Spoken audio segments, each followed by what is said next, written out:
Olá, olá, boa noite. Acertando aqui a luz.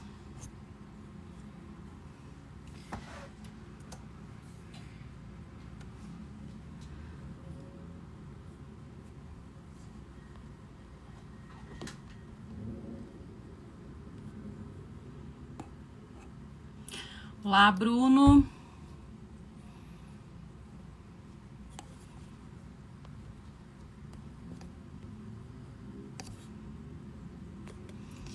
Deixar aqui o tema da live. Esperar um pouquinho o pessoal ir entrando.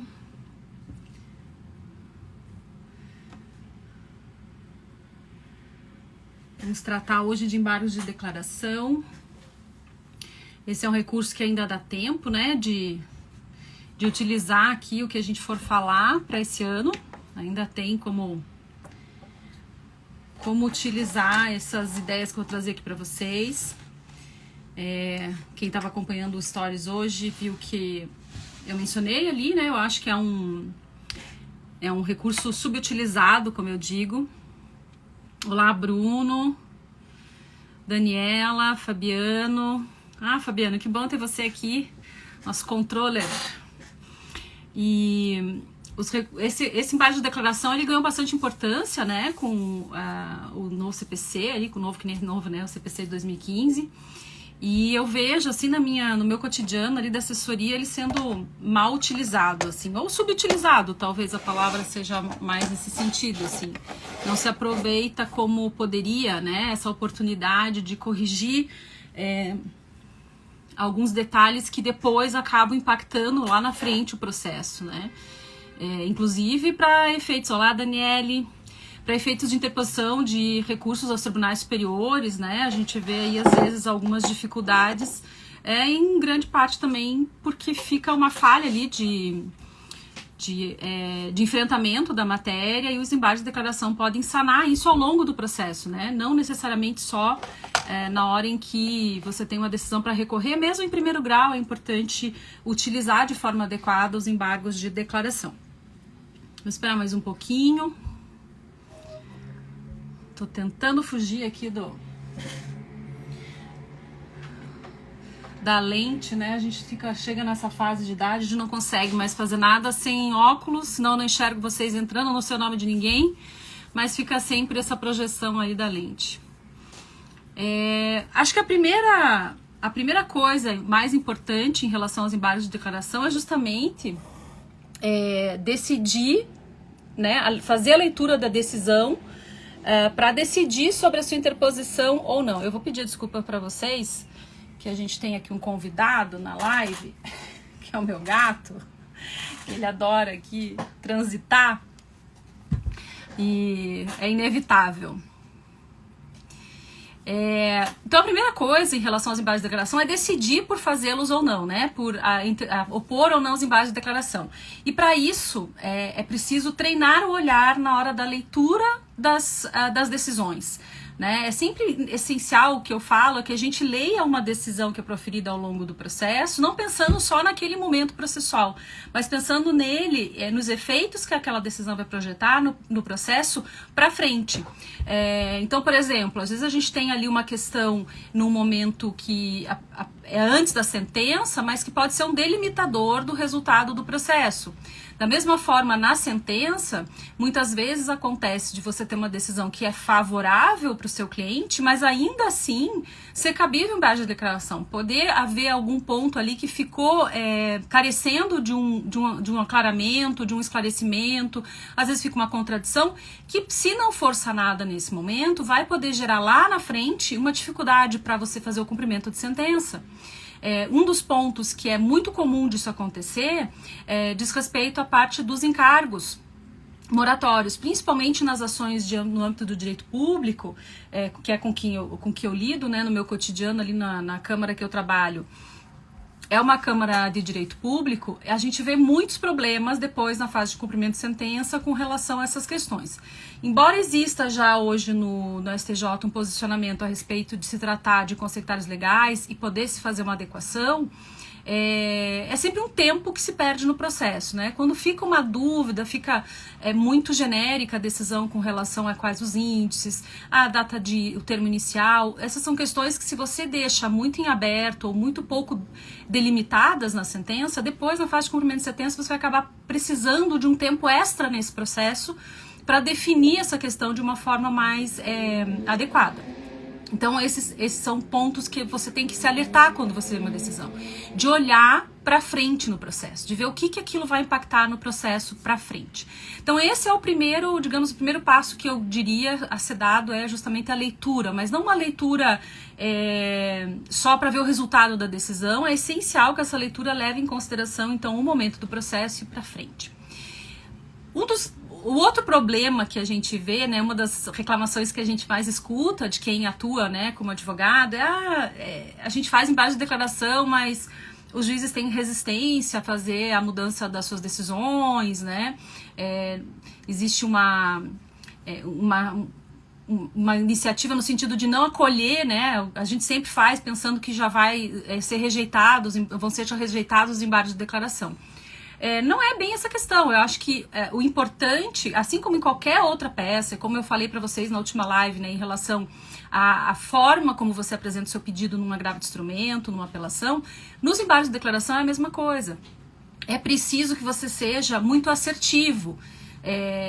Mas para você ser assertivo nos embargos de declaração, como ele existe ali um limite de argumentação, porque a gente tem ali quais são as situações que podem gerar a oposição de embargos de declaração, previstas em lei de forma como um rol taxativo ali, né? É preciso que, primeiro, você se aproprie e conheça exatamente cada uma dessas hipóteses. E esse eu acho que é o grande problema da maior parte das peças de embargo de declaração que a gente enfrenta lá no judiciário, eu na assessoria que eu enfrento.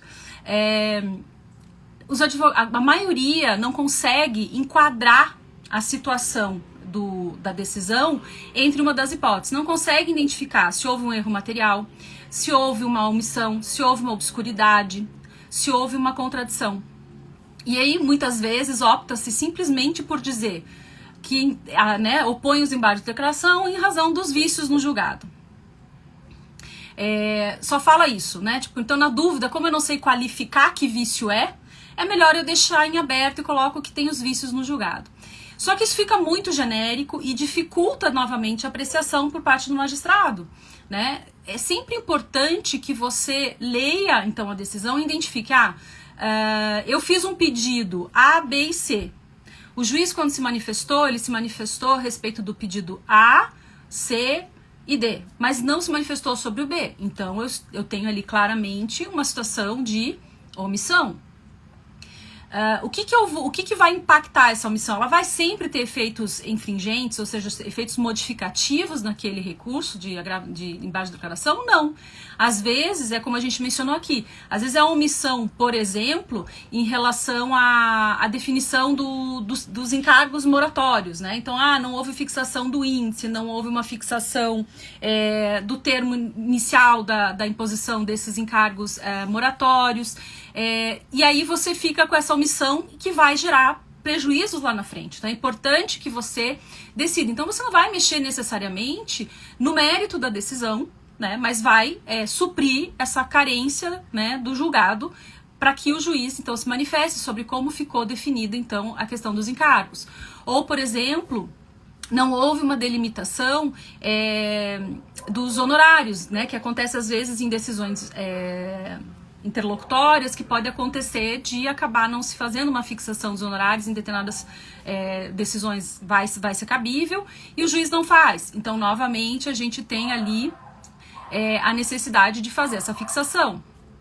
Então, esses são casos, talvez a omissão seja o dos vícios que o especialista para cabimento dos embargos de declaração, o mais simples e o mais fácil de ser identificado. Da mesma forma, o erro material. No erro material, a gente tem claramente, vamos supor que na decisão você está pedindo a dissolução de uma união estável de A e B, e a decisão menciona C e D. Obviamente que houve ali um erro material, muito provavelmente, porque assim como, né, todo mundo acaba utilizando às vezes usa-se um modelo de decisão e acaba não se fazendo a troca ali das partes e acaba incorrendo nesse erro. Um outro elemento que pode gerar esse tipo de erro material é fazer a menção, por exemplo, a um valor diferente daquele que é solicitado, que é, né, vamos supor, feito um pedido de condenação e danos morais e em 100 mil reais e é mencionado lá que o pedido é de 50 mil. Ou então você tem lá uma identificação de danos materiais de R$5.500 e o julgador menciona lá, porque falta um zero, menciona 550. Então essas são situações também que a gente identifica facilmente, né, o erro material. As duas outras hipóteses, né, que é a obscuridade e a contradição, essas talvez sejam as de maior dificuldade e até mesmo para nós, às vezes, na hora de apreciar, né, os pedidos, a gente ali na assessoria às vezes também fica em dúvida sobre se enquadra numa situação ou outra, porque talvez elas se aproximem um pouco mais, porque a gente não tem ali uma falta. Às vezes até a gente tem, na verdade, um excesso de fundamentação. Um excesso que acaba gerando, no caso da contradição, uma contrariedade de argumentos para fundamentar a decisão. E na obscuridade, às vezes, no excesso da argumentação, acaba gerando uma ambiguidade também, né, na decisão. Então, na obscuridade, a gente pode ter as duas situações. A gente pode ter uma narrativa, né, uma exposição da fundamentação de uma forma muito genérica e que não permita, né, de forma muito clara extrair qual é o conteúdo efetivamente decisório daquele fundamento. Então gera ali uma obscuridade no sentido assim de gerar uma dúvida, né, sobre o que está sendo decidido, sobre em que sentido foi o entendimento do magistrado. E a depender da situação, por exemplo, vamos pegar aqui uma situação de ação de erro médico, uma ação de responsabilidade civil de uma forma geral, uma ação que analise contratos, cláusulas contratuais. Se o magistrado, ao analisar o pedido, ele faz essa interpretação das cláusulas contratuais e nessa interpretação ele é extremamente genérico a ponto de lançar dúvidas sobre qual é o posicionamento dele, isso vai gerar um impacto futuro, vai ter dificuldade por parte de quem for precisar fazer o cumprimento daquela decisão de executá-la, porque você não vai ter exatamente a certeza sobre qual é o conteúdo decisório. Então a obscuridade vai acontecer basicamente nessa situação. Então há às vezes um excesso de argumentação, mas um excesso de argumentação mais vazio, mais genérico, não tão incisivo, não tão direto, que permita com que você extraia de fato qual é o conteúdo daquela decisão, qual foi o direcionamento teórico, por exemplo, ou a conclusão e interpretação do magistrado a respeito daquele ponto. Então, a obscuridade talvez seja o campeão da dificuldade, eu acredito. Com relação à contradição, o erro mais frequente, mais comum, eu acho que não é nenhum erro, eu acho que talvez um equívoco por parte dos advogados, se socorrer desse vício, né, dessa qualidade de vício da contradição, para tentar trazer elementos de fora do processo ou de fora da decisão para demonstrar essa contradição. E isso é um equívoco, né? A contradição que dá ensejo ao embargo de declaração é a contradição que você encontra dentro da própria decisão. Então vamos supor vou trazer alguns exemplos de contradição para vocês. Vamos supor que seja uma decisão colegiada. A gente tem lá, né, ela é composta de 3 partes, né, uma parte que é a ementa, a fundamentação e a parte dispositiva. Então vamos supor que na ementa e na parte dispositiva, o magistrado se posiciona a respeito num sentido, mas ao longo da fundamentação ele traz argumentos, né, que apontariam para uma conclusão no sentido contrário. Então essa é uma contradição que a gente vai encontrar dentro da própria decisão. Hoje mesmo eu conversava com uma amiga que é advogada e a gente estava falando sobre uma decisão num processo dela, e a gente estava justamente narrando uma situação como essa que eu comentei que hoje ia fazer, né, a live sobre esse tema. E havia lá, por exemplo, uma situação em que o magistrado se pronunciou de forma clara a respeito do seu posicionamento, com relação à parte teórica do seu posicionamento, de por que ele julgava daquela forma, mas ao juntar, né, na fundamentação algumas decisões do STJ, ele acabou juntando uma decisão que conflitava diretamente com a orientação que ele havia passado anteriormente, com o fundamento que ele havia passado anteriormente. Então aí a gente tem um caso super clássico de contradição.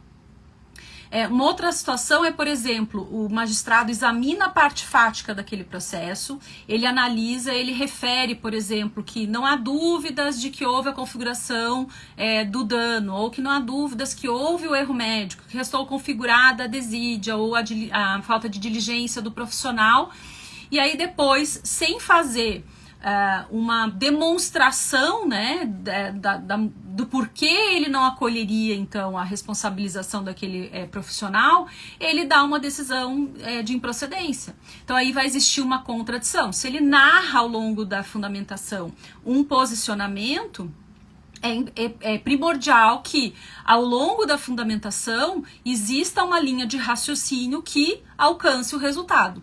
Porque às vezes acontece, às vezes a gente tem uma situação em que numa visualização inicial, né, daquele caso, na letra, né, utilizando-se a letra da lei cruamente, a gente poderia, né, dizer que seria o caso de, por exemplo, de uma improcedência, mas que pelas peculiaridades da situação concreta, em virtude dos elementos de prova, de uma situação muito peculiar e específica daquele caso, a gente tem um não enquadramento perfeito à lei, ou não enquadramento tão perfeito às decisões que existem sobre a matéria. A gente pode ter ali uma nuance naquele processo que vai direcionar o magistrado num sentido diverso. Então ele pode até iniciar ali, né, a sua narrativa, a sua fundamentação, apontando num sentido, e depois apresentar motivação para não acolher aquele pedido, ou para não ir naquela direção. Aí a gente não vai ter uma contradição, porque ele vai estar demonstrando os motivos pelos quais ele afasta a aplicação daquele entendimento. Por exemplo, se a gente tem ali uma situação de uma temática que é albergada por uma decisão em recurso repetitivo e que ele entende, né, de alguma forma a parte ele demonstrou uma distinção daquela situação concreta em relação ao que foi decidido no repetitivo, e aí ele então decide reconhecer essa distinção, e aí ele vai apontar os motivos para isso, né? Então, embora ele reconheça a existência do repetitivo na matéria, ele vai demonstrar por que ele não acolhe. Então, essas são situações que não geram contradição.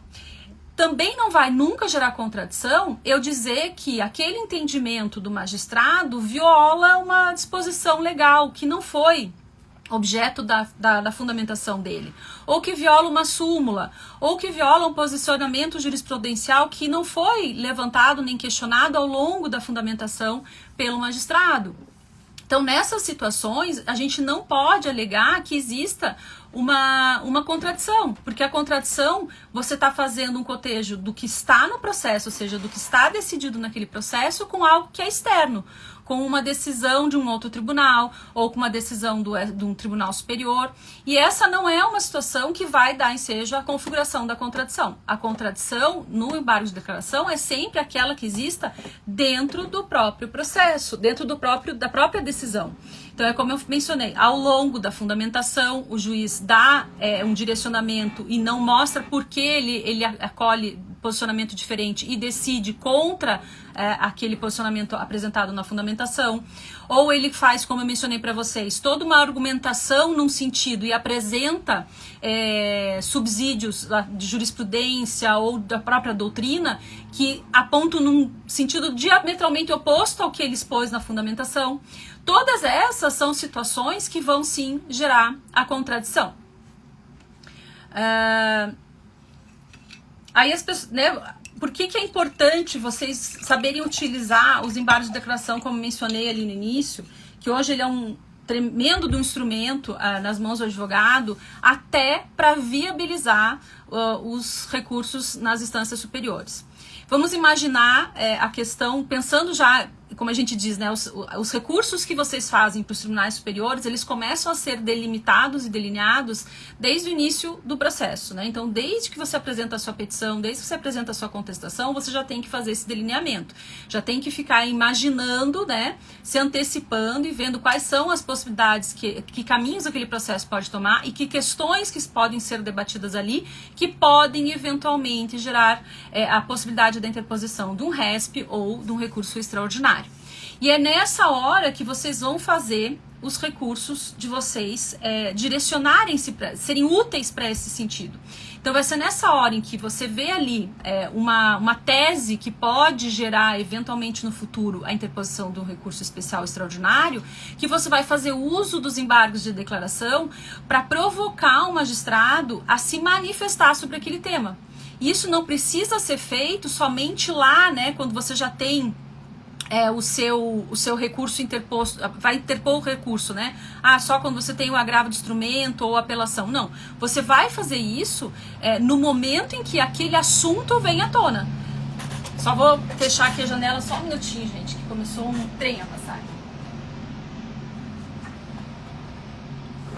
E vai atrapalhar um pouquinho a nossa live. Então, essas questões, o embargo de declaração, ele vai se prestar justamente para essa situação. Você vai utilizar o embargo de declaração para fazer com que a matéria seja enfrentada. Então, por exemplo, você tem uma tese que é a tese que você quer levar, né, quer conduzir para que chegue nos tribunais superiores, e ela não foi, ela constou da tua peça inicial, ela constou da tua contestação, mas aquele ponto essencial o juiz não enfrentou. Né? Você vai utilizar o embargo de declaração nesse momento para fazer com que esse tema seja enfrentado. Né? Então, essas seriam as primeiras as situações que eu diria assim, fundamentais para você pensar. Então, vejam como é importante o embargo de declaração dentro do processo hoje, né, que a gente tem essa abertura muito maior para oposição dos embargos de declaração. E o que eu vejo também na praxe diária é que os advogados têm muito costume de entregar memoriais e conversar com os desembargadores sobre condução recursos de agravo de instrumento, de apelação, mas pouquíssimos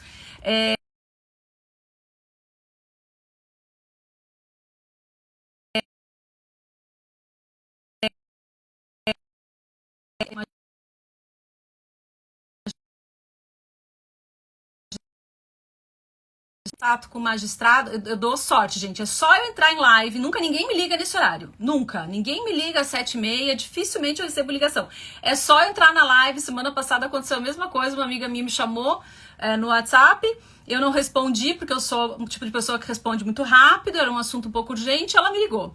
E agora também a mesma coisa. É incrível. Acho que sorteio, né? Só entrar na live que alguém me liga. Acho que o dia que eu estiver esperando uma ligação, eu vou fazer uma live, porque daí eu consigo receber a ligação que eu estou esperando, né?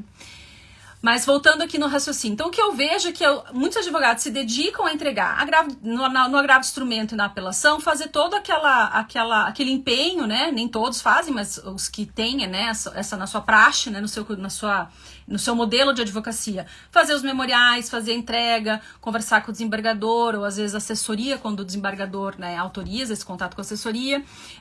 E com os embargos de declaração, pouquíssimos fazem. E, na verdade, é essencial, porque realmente todas as decisões são feitas por pessoas humanas ainda, né? Pelo menos aqui nos tribunais de apelação, né? Nos tribunais de justiça, a gente tem, hoje ainda não existem as máquinas proferindo as decisões, então errar é humano. E quando são processos de grande complexidade, por exemplo, que tem muitas questões debatidas, por exemplo, trabalhei na Câmara de Responsabilidade Civil, Direito Privado e agora de âmbito público. Os casos de responsabilidade civil têm muitas nuances, tem muitos pontos a serem abordados. E às vezes, na hora do exame da apelação, a gente tem 3, 4, às vezes quando tem muitas partes, a gente chega a ter, assim, às vezes 4, 5 apelações num único processo. E aí a possibilidade do erro existe, né? Isso é quase que inevitável. Então, nessas situações, às vezes um contato que você faça, né, de chamar atenção ali, olha, tá aqui é nesse momento aqui que o juiz deixou de analisar um determinado ponto, ou aqui, principalmente quando acontece isso, que são vários recursos analisados no mesmo voto, né, como a gente tem aqui no caso das ações de responsabilidade. Pode haver uma contradição, porque a hora que você aprecia o pedido de uma das partes, isso vai levar a uma repercussão no recurso da outra. E às vezes pode gerar mesmo uma contradição. Então você está analisando ali a questão dos danos morais, ou da configuração da responsabilidade, se ela é solidária ou subsidiária das partes envolvidas. E às vezes isso gerar uma colidência de entendimentos. Você analisa um e acaba repercutindo no outro, e quando você vai fazer a análise do outro, vai gerar essa contradição. E nesse caso, esse contato com o magistrado, com a assessoria, de quem realmente conhece o processo, né, de quem atua naquele processo de forma ativa, conhece todo o delineamento dos fatos, conhece todas as nuances, se você faz esse contato com o desembargador e indica, né, além de fazer, logicamente, uma peça bastante objetiva, indicando, olha, no recurso tal foi entendido isso, mas em razão disso, isso repercutiu no exame da apelação da ré, por exemplo, né, foi feito o exame da apelação do autor, isso não foi considerado na hora de fazer a análise do recurso da parte ré, isso gerou contradição por isso. Porque ele disse isso, mas ao mesmo tempo diz aquilo. Então, essa objetividade na demonstração bem identificada de quais são os pontos da decisão, numa reprodução do ponto específico em que a gente encontra essa contradição, associada a esse contato com o magistrado, com a assessoria antes do exame desse recurso, ou no caso, né, e aqui utilizando o caso de se tratar, de vocês utilizarem, né, isso no primeiro grau, isso faz uma diferença gigante, porque muitas vezes, quando é um processo muito extenso, ainda mais, gente, hoje com o processo eletrônico, né, eu mencionei para vocês na última live, a análise dos documentos nem sempre é muito fácil do ponto de vista eletrônico, né? Às vezes até recorrer né, antigamente era um pouquinho mais fácil de como fazer aquelas marcações e tal, e no processo eletrônico, às vezes, essa visualização fica cansativa e os detalhes acabam realmente escapando.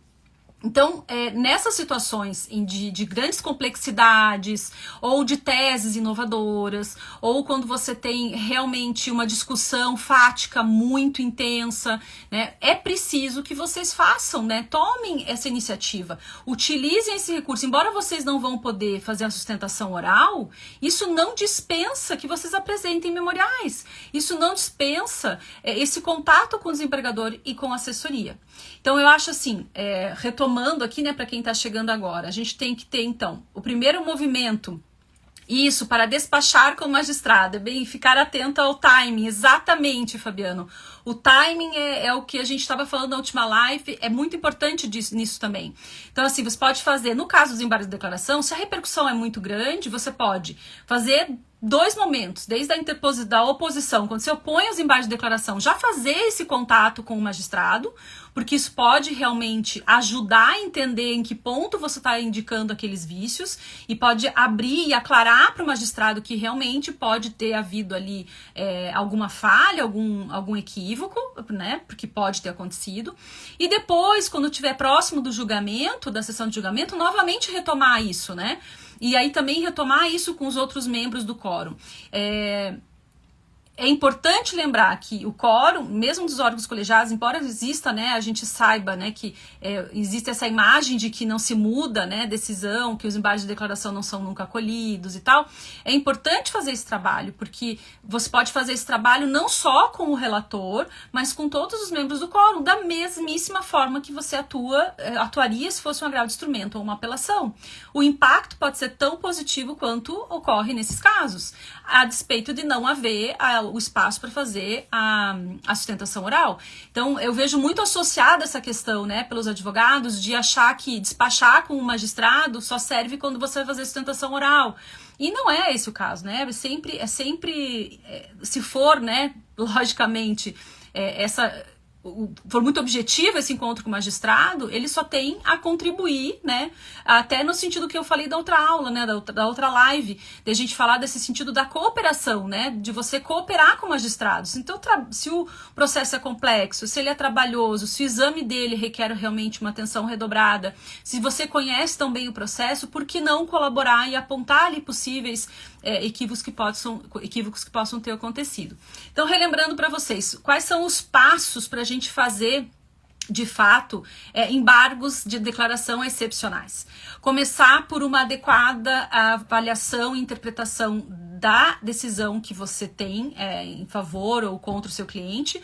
E aqui lembrando, mesmo nas decisões que sejam favoráveis, porque é preciso ali identificar se não há nenhum espaço, né, para uma interpretação que possa no futuro prejudicar o seu cliente, embora a decisão seja favorável. O segundo passo é identificar quais são os vícios que aquela decisão apresenta de forma real. Então, comece, né? Pegue um bom manual de direito processual civil. Eu tenho lá no meu perfil, aqui no perfil, eu tenho indicação de vários bons manuais para você entender se você tem essa dificuldade de qualificar qual é o vício. Então, compreenda qual é a estrutura de cada vício e como você vai argumentar a sua presença ali naquele julgado, né? Então, a omissão, a contradição, a obscuridade e o erro material. Feito isso, então, então eu vou tratar desses vícios aqui. Seja muito objetivo, aponte esses vícios de forma muito objetiva. Então, na parte em que o juiz tratou da análise da indenização do montante dos danos morais, ele se equivocou porque ele lançou ali, né, a condenação no valor X, mas conforme consta da inicial, conforme consta dos documentos, tal, o valor é tal. Conforme consignado na sentença, o valor era tal e ele agora mudou, então a gente tem ali um erro material. Ser objetivo, não ficar rediscutindo a matéria. Porque quando você... e isso é um equívoco bastante comum dos advogados, é pegar a argumentação do recurso ou da petição que gerou aquela decisão e reproduzir aquilo no corpo dos seus embargos de declaração para tentar mostrar que foi aquilo que ele pediu e que não foi analisado, ou que ele se contradisse naquilo porque ele não mencionou, ele deixou de considerar a decisão tal, a súmula tal, o que nem configura uma contradição. Então, esse é um equívoco. Então, os embargos de declaração é uma nova peça. Você não, nesse caso, não existe como, na minha forma de ver, você aproveitar muito os argumentos que você trouxe anteriormente. Você tem que traçar novos argumentos, porque aqui agora o teu objetivo não é, de fato, fazer uma reapreciação da matéria. Você não quer reexaminar o mérito que o juiz já examinou. Você quer mostrar o que ele não fez, ou o que ele não analisou, ou o que ele deixou de analisar de uma forma mais clara, que aí a gente vai ter uma obscuridade, ou onde ele incorreu na contradição. Então o teu foco não é mais o argumento do recurso anterior, o argumento da tua peça que gerou a decisão. O teu foco agora é a decisão e no que ela tem de falhas, né, de vazios ou de lacunas que possam gerar um risco de um problema de interpretação futura, né, e de dificuldade de dar cumprimento e sequenciamento ao processo em razão disso. Então, esse que é o foco dos embargos de declaração. Então, feita a análise da decisão, identificados quais são os vícios, o próximo passo, então, é ser objetivo, ser, assim, muito linear. Aqui o problema, o vício é a omissão. Por quê? Porque a gente pediu tal coisa, onde estava o pedido? No item A da contestação, ou no item 2B da apelação, ou no item 3 do agravo de instrumento. Foi pedido isso, e isso não foi analisado em momento algum pelo desembargador relator, né, ou pelo juiz, utilizando essa mesma técnica, se vocês forem empregar em primeiro grau. Onde está, daí, discorreu a respeito daquele vício, fecha aquele tópico. Então, dividam a petição de vocês em tópicos de acordo com os vícios que vocês identificam naquela decisão. Então, se eu identifico a dificuldade, Juliana, é eu ser objetivo nos embargos, Então, eu tive uma vez uma seguidora que até me relatou aqui que ela tentou ser objetiva, tão objetiva que ela acabou não falando o que precisava. Então, realmente, isso é treino, Juliana. A gente tem que ir treinando. A gente precisa... tudo, né, depende de treino. Tudo, a melhora depende de você fazer um treinamento. Então, assim, uma das coisas que eu sei que é muito difícil para nós, e isso é uma falha educacional do brasileiro, não é culpa de ninguém, isso é do nosso sistema. Todos nós temos dificuldade de fazer resumos, de sermos sucintos, porque nós não somos treinados na nossa vida estudantil, nós não somos de fato treinados a fazer resumos. Eu até vou contar uma história aqui para vocês, fazer um parênteses aqui. Eu estudei francês durante muito tempo. E uma das coisas que me chamou a atenção na língua francesa é o quanto de tempo eles dedicam para ensinar as pessoas que querem falar bem o idioma a fazerem resumos. A gente tinha uma aula específica, né, quando eu estava mais avançada já no curso, era uma aula, uma vez por semana, só de fazer, de pegar um texto, né, uma matéria ou um artigo e fazer esses resumos, de aprender a pegar uma quantidade enorme de informações e colocar num parágrafo único de X palavras. Esse é um exercício que a gente não faz, né? Eu, pelo menos, na minha época de colégio e mesmo na faculdade, eu nunca fiz esse exercício de fazer resumos. Eu fui fazer depois, quando eu fiz a escola da magistratura, a gente tinha ali, justamente porque era um treino para fazer os relatórios, a gente tinha essa aula e todo mundo tinha muita dificuldade. Essa dificuldade, então, é uma coisa que todos nós temos, não é... E a gente vê isso refletido muito nas peças processuais, a dificuldade de pegar os elementos essenciais da história que você está contando no processo e reduzir aquilo em poucos parágrafos. É realmente muito difícil, né? Mas é treino, Juliana, tem que ir treinando e quanto mais a gente treina, melhor a gente fica. Né? Eu imagino que todos vocês aqui, quando começaram a trabalhar... vocês, com certeza, né, se vocês pegarem as primeiras peças que vocês fizeram e as que vocês fazem hoje, depois de um tempo, sempre vai existir uma melhora, né? É difícil, você não vai regredir, né? Você sempre vai ser melhorando. Isso é treino. E os embaixos de declaração, por exemplo, é muito difícil, eu não digo que ele seja fácil de fazer, ele é muito difícil justamente por essa pontualidade que você precisa ter, por essa indicação muito precisa de quais são os elementos, e aí acho que tem um outro ponto aqui que a gente pode apresentar, que é aquele receio de dizer que o juiz está errado. Né? Eu acho que muitos aí têm medo de dizer que o juiz está errado e não há necessidade de ser agressivo, não há necessidade de apontar erro. Não é um erro, é um equívoco, é um vício do julgado. E você, como defensor da parte, você tem autorização e tem o direito de demonstrar isso, né, de forma objetiva. Quanto maior a objetividade, justamente, menor vai ser o risco de você parecer alguém que esteja querendo qualificar o trabalho do magistrado, né? Na minha época também não. Estou fazendo agora curso na Ampeg. Justamente, lá a gente não teve. Eu acho que assim, quem aí alguma vez fez, né? Se alguém que tiver ali tiver feito isso, né, na época de colégio, se dedicado a fazer resumos, eu não me lembro. Eu vejo a minha filha também, ela também não tem esse exercício, né? Pouquíssimo, ela até às vezes acontece, mas é pouquíssimo esse exercício do resumo. E acaba que isso impacta mesmo no trabalho. Para o advogado é essencial. Então, façam resumos, né? Quando vocês forem fazer as suas petições, todas elas, comecem a fazer esse exercício. E aí, cada vez vai ficando mais fácil. Uma outra coisa aqui, fugindo um pouquinho do tema dos embargos de declaração, que é uma coisa que eu vejo que ajuda muito no processo, quando esses processos assim são muito longos, muito complexos, também existem momentos em que às vezes o advogado precisa fazer esse resumo da relação processual para contextualizar por que ele está questionando aquele ponto. E nos embargos de declaração, às vezes isso pode ser necessário também. Quando a gente fala aqui, por exemplo, da questão da omissão, deixou de ser apreciada, por exemplo, uma prova, né? Se ele deixou de apreciar, quando ele analisou ali o direito da parte, ele deixou de considerar a prova XY, isso inclusive até para depois, né, você poder fazer o recurso especial, por exemplo, e não cair lá na súmula 7, esse enfrentamento, você precisa, às vezes, fazer esse resumo, esse panorama geral, né, essa big picture do processo ali, o que aconteceu no processo e por que eu visualizo que houve aqui uma omissão no enfrentamento de tal ponto ou da análise de tal prova, por que ela é essencial. Então, esses são pontos que você pode trazer também nos embaixos de declaração, esse tipo de pequeno resumo, assim, né?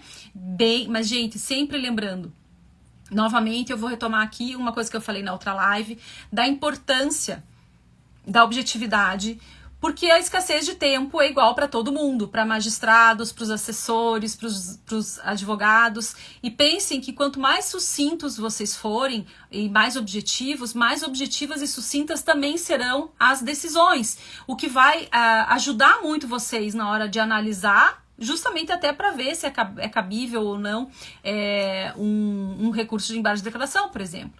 Então, assim, quanto mais elementos extra, né, eu não chamo nem de desnecessários, mas dispensáveis você trouxer, mais tortuoso fica o caminho do julgador chegar no ponto que você quer que ele analise.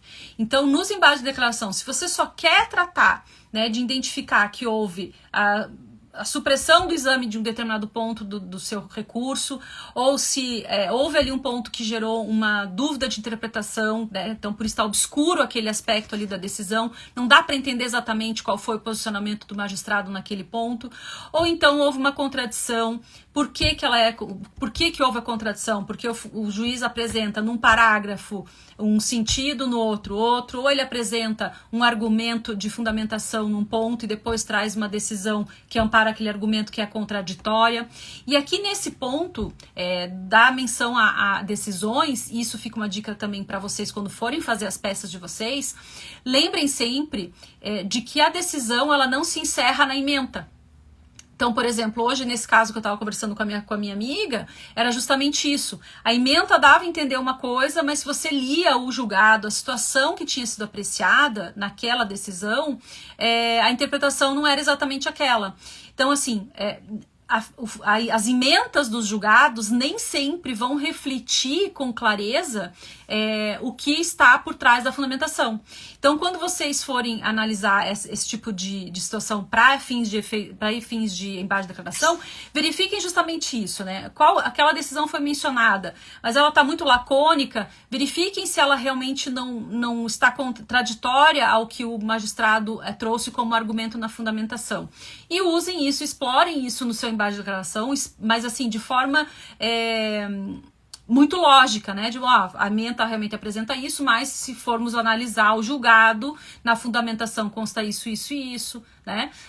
Então esse argumento, né? Esse julgado, ele contradiz o posicionamento do magistrado que ele apresenta no restante da fundamentação. Então essa maneira de se fazer os embargos de declaração de forma objetiva vai depender justamente dessa sua capacidade, de que vocês desenvolvam, né? Essa capacidade de analisar as decisões, interpretá-las da forma adequada, conseguirem expor, né, as razões de vocês de forma sucinta, objetiva, e dedicar, quando for a situação, né, quando for uma situação que exija, essa atenção durante o processamento desse embargo de declaração. Embora seja um processamento breve, a gente sabe que por questões regimentais ele tem uma apreciação um pouco mais célere, né, existe uma disposição, existem nos regimentos a disposição de apreciação mais rápida do que os outros recursos, ainda há espaço, né, desde a oposição, desde a hora que você interpõe lá, que você protocola a peça, até que ela seja distribuída de volta, né, ao gabinete do relator, para que ele examine, até que ele seja julgado, existe ali um prazo, né, que dá espaço para que você faça esse trabalho mais próximo, né, de conversar, fazer o despacho com o desembargador, conversar com os outros membros do quórum. E aí aqui o Fabiano, né, que que falou uma coisa bem interessante, que é a questão de observar o timing, né, de saber que você pode, de repente, fazer esse primeiro contato no momento em que você faz a oposição, retomar esse contato depois, quando estiver próximo do julgamento, quando ele estiver já incluso em pauta. Então, esses são pontos essenciais. Uma outra questão importante é vocês observarem, né, que seja obedecida, né, que não seja colocada de lado a regra da necessidade de ser intimada a outra parte para se manifestar quando o seu pedido, né, ou o pedido da parte contrária, tiver uma intenção de gerar efeitos modificativos, os chamados efeitos infringentes ao embargo de declaração. Porque às vezes pode acontecer de não ser aberta essa oportunidade para se manifestar. E ainda que você fale, por exemplo, né, que a arguição seja ali uma arguição de um erro material ou de uma omissão que aparentemente poderia, né, não gerar necessariamente uma mudança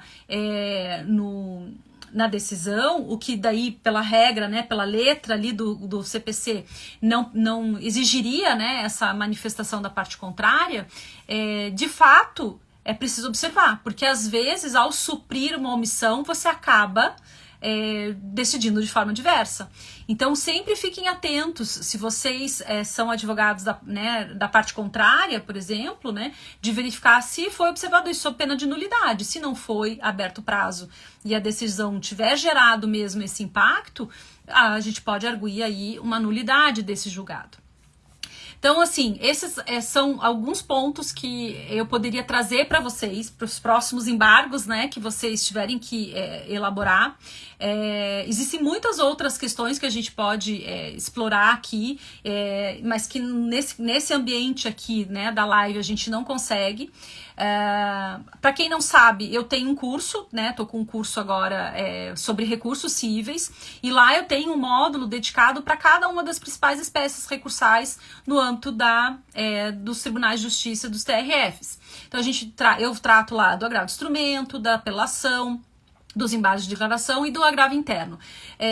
A opção foi me centrar nesses recursos, que são os recursos do meu cotidiano na assessoria, e porque o meu propósito é sempre trazer esse enfoque prático, né? Lógico, não tem como a gente se dissociar totalmente da parte teórica, ela é essencial, vai ser necessária, mas assim como eu trago aqui nas lives, quero trazer para vocês nas próximas lives, e trago no meu conteúdo aqui do perfil, o meu foco é sempre fazer uma associação e uma vinculação do que vocês têm de embasamento teórico para uma otimização desse embasamento teórico na prática.